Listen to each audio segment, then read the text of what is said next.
Hello everyone, welcome back to The Budget Sportsman. Thank you so much for joining me on today's video. Today we are going to be taking a look at these 5 different solar powered trail cameras. Now if you're new here, I love the outdoors and I love to encourage my viewers to enjoy the outdoors without breaking the bank. As I mentioned, we are going to be comparing these 5 different solar powered trail cameras, and I'm going to put chapter markers down below so you can skip around on the video. But I would really encourage you to watch the entirety of the introduction and the entirety of the conclusion, as there is some really important information in those 2 sections of the video. About a year and a half ago, Campark sent me their T150, and that was my very first experience with solar powered trail cameras. After a year and a half of using it constantly in the woods, I still haven't had to change out the 4 AA batteries even once. And after all of that time, the AA batteries are still reading 85%. So that got me thinking if it might not be a good idea to invest in some other solar trail cameras to cut down on the hassle and the expense of constantly dealing with AA batteries. Now, if you are in the market for a solar powered trail camera, probably the first place you're going to come across is actually Campark cameras. Campark offers quite a number of different solar powered trail cameras, and they seem like they're constantly coming out with new ones. In fact, I even reached out to them to see if they would be willing to send me several of their cameras to test and compare as part of this video. Unfortunately, they were going to put requirements on me and my work that took control away from me as the creator of this channel, and that was a deal that I just wasn't willing to make. Now, upon further research, I actually discovered that many of the cameras available from Campark are also available under other brand names, sometimes for a cheaper price. For example, I purchased this camera from Amazon under the brand Vupeak, and the model is the TC15. However, if you go to Campark's website, Campark also sells a camera that looks identical to this, has the exact same features and specifications, and even carries the same model number of TC15. Now, the same could actually be said for every camera on this table. Sometimes they share a model name, other times the model number is different, but they do share the exact same specifications. Oftentimes different brands will use a different camo pattern, but one thing is for sure, many of the solar powered trail cameras on the market today are sold under a number of different brand names, but are actually the same camera under the cover. All right, so let's take an initial look at each of these models before we actually hang them out in the woods for our testing. First up is going to be this camera that I already mentioned. This is a camera that I purchased from Amazon. It's the Vupeak TC15. When I bought it, I paid $60, making it the most budget-friendly camera in this test. Now, if you go on Amazon, the regular price is actually around $80, but pretty much every single time I've looked, there's either a sale or a coupon or both, and this is pretty regularly available for $60, and I've even seen it for as low as $57. Now, in my opinion, any trail camera that falls below $60 is going to fall into that budget category. But when you throw a solar panel on top, I think that makes this an even greater value, but we're going to have to reserve judgment until we see how this inexpensive camera actually performs. Now, on paper, this camera does have the lowest specs, offering 1080p video and 20 megapixel photos. One thing I can tell you already about this camera is that the buttons are some of my favorite of the group.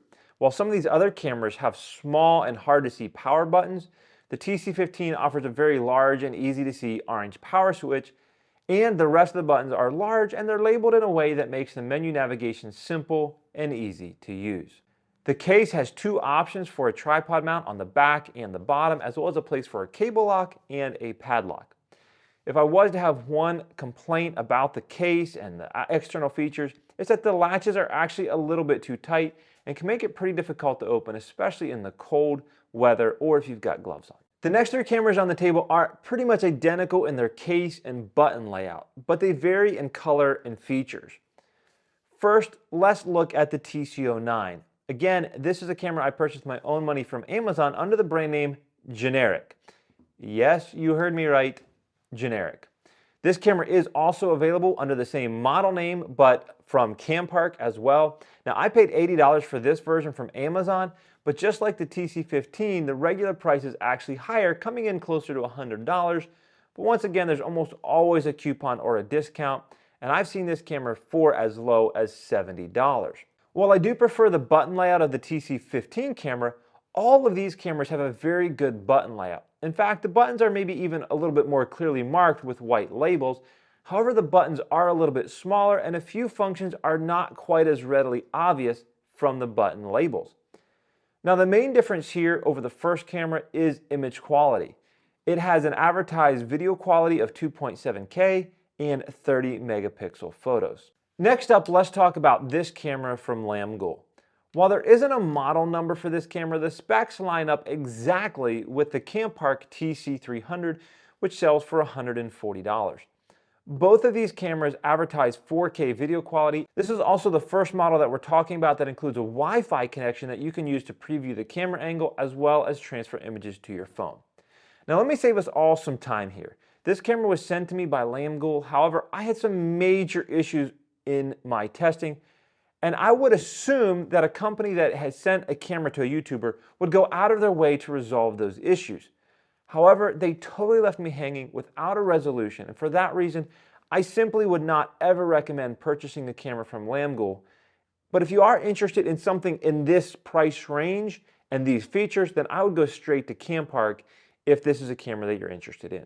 Next up, let's talk about the camera that started all of this, and it's the Campark T150. As I mentioned before, I've had this camera for well over a year now, and it's the camera that got me thinking about running more of these solar cameras.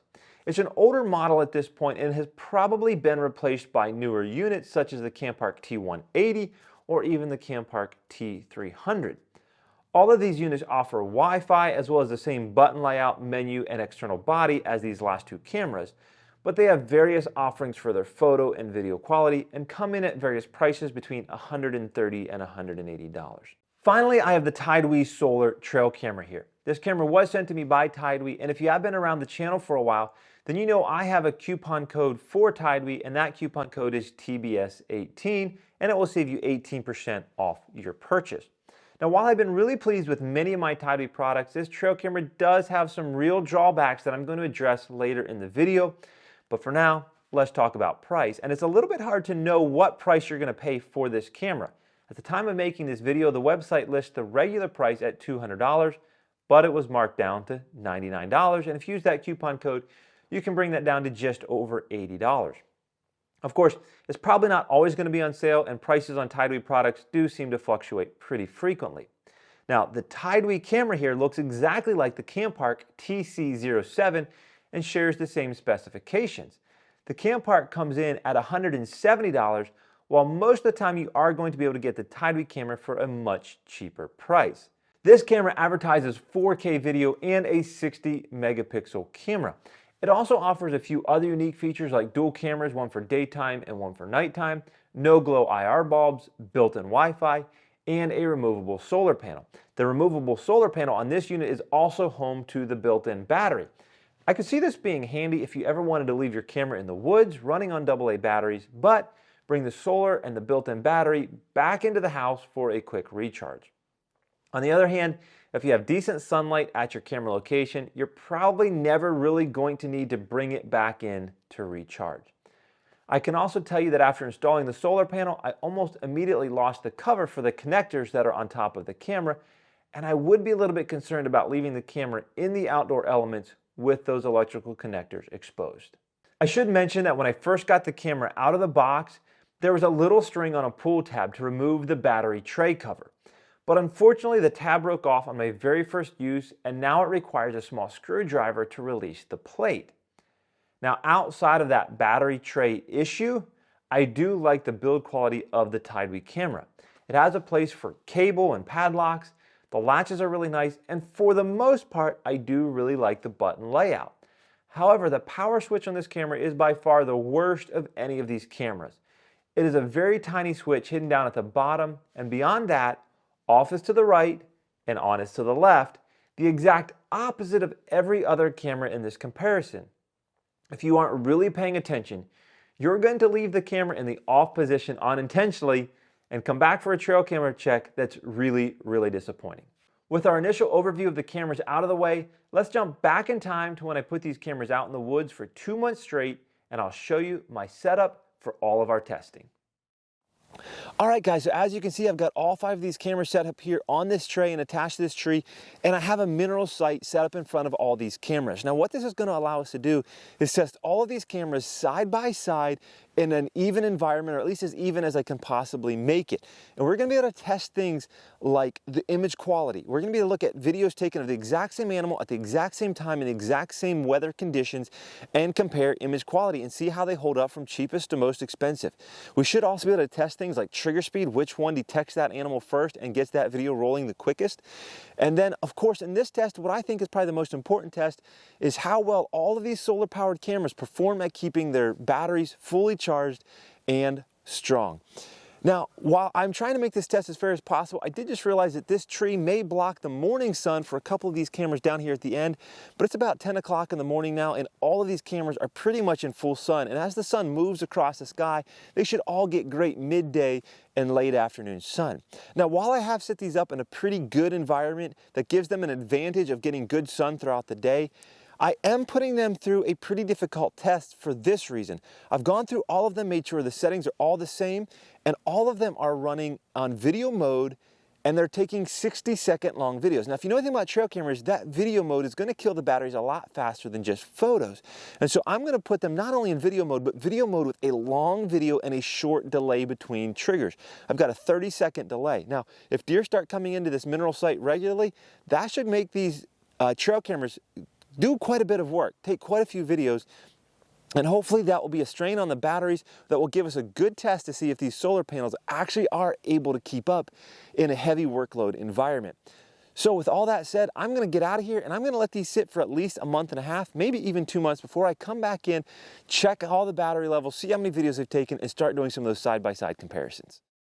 So after leaving these cameras in the woods for about 2 months straight, I was able to accumulate quite a bit of data that should be useful for making an informed buying decision. First up, let me mention that the solar capability of all of these cameras performed absolutely flawlessly. All of them had 100% or nearly 100% battery when I did my final check. What I discovered is that all of these cameras would dip below 100% when they had taken a number of videos, but could easily be charged with a good dose of sunshine.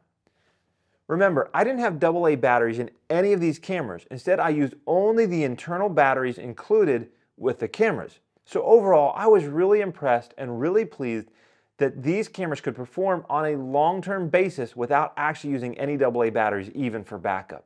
Now let's go back through and talk about each one of these cameras again, and let me tell you how they actually performed.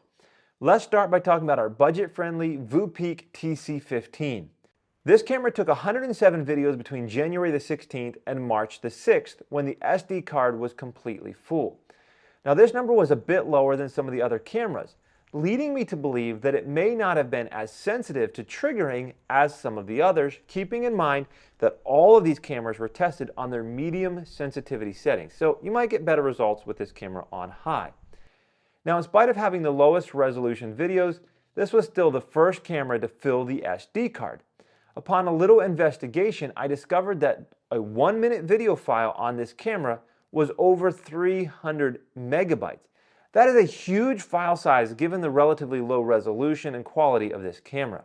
Speaking of quality, these are far from the highest quality videos that I've ever seen from a trail camera. However, I do think the quality is about what you would expect for a camera in this price point, and is still far superior to the quality that we had available to us a couple of years ago. Moving on to the TC09. This camera took 279 videos in the same time frame that the TC15 took 107. However, I had an issue with this camera creating a faulty file that would not contain any actual data. In other words, the file was there, it existed, but the file size was so small it was almost zero, and there was actually no video to view. More than 100 of these corrupt files existed during that same test period, bringing these two numbers of actual usable videos much closer together. Now, it is possible that maybe I just got a unit with some faulty problems or some issues, or perhaps even a corrupt SD card, but it's something that I think is a real hesitation with this generic brand camera. Now, I should also mention here that this camera produced 1-minute video files that were approximately 30 megabytes in size. That's 1/10 of the size of the ones that the TC15 produced, in spite of having a much higher resolution, and the quality on this camera is noticeably better than the TC15. Now, I already mentioned that I had some real issues with the Lam Gill camera. And by issues, I mean that after 2 months, I only had one video on the SD card, and it was me coming back to check the camera. I reached out to their support and was given several things to try, and ultimately I was able to get the camera working with its default settings, but it would stop working when I changed to the 1-minute video duration. In fact, not only did it stop working, it actually deleted videos that were previously saved on the SD card. Now, as I mentioned previously in the video, I would steer away from purchasing from Lam Gill, and instead, I would look to purchase a camera from Campark with the same specifications and features. The Campark T150 is obviously the oldest model camera in this test, but it really held its own. There were 281 videos before the SD card filled up, just one day before the end of this same test period. Now, you might assume that if there were a lot more videos taken, that there might be a lot more false triggers, but that just wasn't the case. What I did notice was that there were several times that it triggered at deer that were further from the camera than what some of these other cameras were actually picking up. Now, the 4K video quality on this camera is actually quite nice. Finally, we have the Tidewee camera. This camera captured 116 videos during the test period, and it did not fill the SD card, even though the file size for these videos was over 200 megabytes. At first glance, 116 videos appears to fall in line with some of the other results, but unfortunately the Tidewee camera was plagued by issues with false triggers. So much so that very few of those 116 videos were actually triggered by the animals that I hoped to capture.